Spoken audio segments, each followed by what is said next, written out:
Hello friends, good morning Hyderabad. ఈరోజు విషయం ఏంటంటే, మన ట్రాఫిక్ పోలీసు వాళ్ళు హఫీజ్పేట్ రోడ్లో డీమార్ట్ పక్కనే ఒక భారత్ పెట్రోల్ బంక్ ఉంటుంది ఫ్రెండ్స్. ఆ డీమార్ట్ బయట ఎన్ని టూ వీలర్స్ పెట్టినా వాటిని ఏమన్నారు. ఈ పాపం సిఎన్జి కోసం ఆ లైన్లో కార్లు అలా పెట్టుకొని ఉంటే వాటికేమో చలాన్లు కొడతారు. ఓకే, అసలు వాళ్ళని ఎంత టార్చర్ చేస్తారంటే ఆ బంకోళ్ళని, ఆ క్యాబ్ వాళ్ళని అంత టార్చర్ చేస్తారు. రాంగ్ రూట్లో వచ్చిన వాళ్ళను పట్టించుకోరు.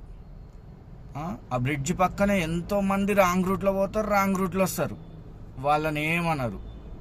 కానీ ఎస్పెషల్లీ ఆ క్యాబ్ వాళ్ళని, ఆ బంకోళ్ళని అయితే ఓ రేంజ్లో టార్చర్ పెడతారు ఫ్రెండ్స్. ఓకే, మీకు ఎవరికన్నా ఈ విషయం తెలిస్తే కామెంట్ చేయండి, తెలియని వాళ్ళకి షేర్ చేయండి, అలాగే ఈ ఛానల్ని సబ్స్క్రైబ్ చేయండి. Thank you friends.